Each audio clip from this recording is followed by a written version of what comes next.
2022 ended, frankly, in a disaster for the housing market. New data from the Mortgage Bankers Association showing that mortgage application volume hit its lowest level in more than 20 years in the very last week of December. And the people that are buying homes, well, they're getting hit hard by those higher interest rates. The average contract rate, by the way, for a 30-year fixed rate mortgage, right around 6.52%. That's nearly double the 3.3% rate at the end of 2024. Remember those days? 3%? My goodness. Well, here with a look at the state of the housing market is licensed associate real estate broker Brian Lewis. All right, Brian, for so long it was such an amazing seller's market. There were bidding wars and homes were being bid up and up and up. Are those days gone? What is the market right now? Well, Ashley, thanks for having me on. You know, there is no national market. There's the news flash right there. No national market, but there are some trends we can see. Now, when we go from interest rates of 2%, I mean, Ashley, you were talking 3. I've got a 2 myself. So it's like, wow, that's hard to get out of your mouth, right? But when you go from there to 6, the dollar costs more, something's got to give. I just got off the phone with Greg Lewis, my brother in Richmond, Virginia, and he has 3 offers on something today. I've got a property right here in New York City that was below the 1.5 mark. We got multiple bids. The thing is, it's going to cost those buyers more money to buy the same thing they could have bought a year ago for a lot less. So it all comes down to that monthly payment. So Ashley, the last time I checked, when rates go up, prices come down a bit. When rates go down, prices go up a bit. But here's the thing about America, we don't have inventory. Guys, it is tight out there. So the buyers have... Is it still like that? Well, market to market. I can tell you in New York City, it's tight. In Richmond, Virginia, it's tight. In some areas of Chicago, it's tight. My Los Angeles offices are saying that it's tight out there too. So it's not, the buyers have way more power. Let's be clear. And there's fewer deals being done. There's a compass sign right there. And, but the fact is, the buyers still don't have that many options. America needs more housing. Note to developers, get out there and build us some more housing. We need it.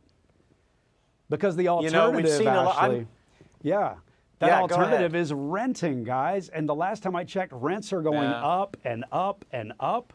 And I mean, my parents in the 80s, they had a double-digit interest rate. I mean, can you imagine? Yes. 5 and 6, not so bad compared to that. And what did they do? They bought, they had the power, they got in at a price they could afford, it made sense for the family, and they refi'd down. And you can do that.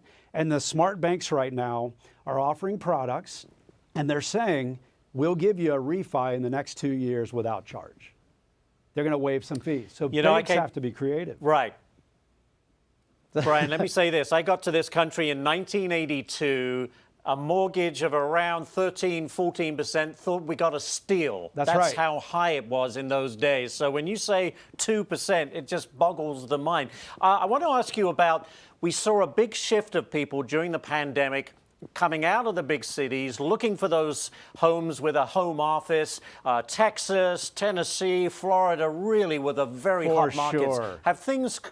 Have they cooled down there as well? Well, I can tell you that my Florida friends are busy, but instead of getting 6, 7 offers, they might be getting 2. But it's all case by case. And guys, even in one market, there's micro markets. Here's what I know. I know if the dollar gets weaker, those foreign investors come right back. You said you came here in 1982, Ashley. There's a lot of investors. They look at the American market. And our market on its worst day is better than most markets on their best day. So I'm bullish on America. I'm bullish on New York.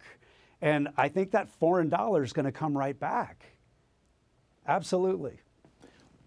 What about the trend we've seen, and especially in places like Florida, where investment companies, investment trusts come in and buy whole communities or have communities built that they can then rent those homes out? Is that still going on, or have these higher rates hurt that? I think the higher rates have hurt that, but I think we're not done seeing that. I think that's a thing.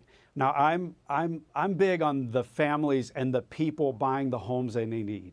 And real estate, last time I checked, there's always people being born and graduating and getting married and expanding their families. And that is it. It's a human need. Some of these investor groups, it's good for the most part, but it takes away that human story, that passion.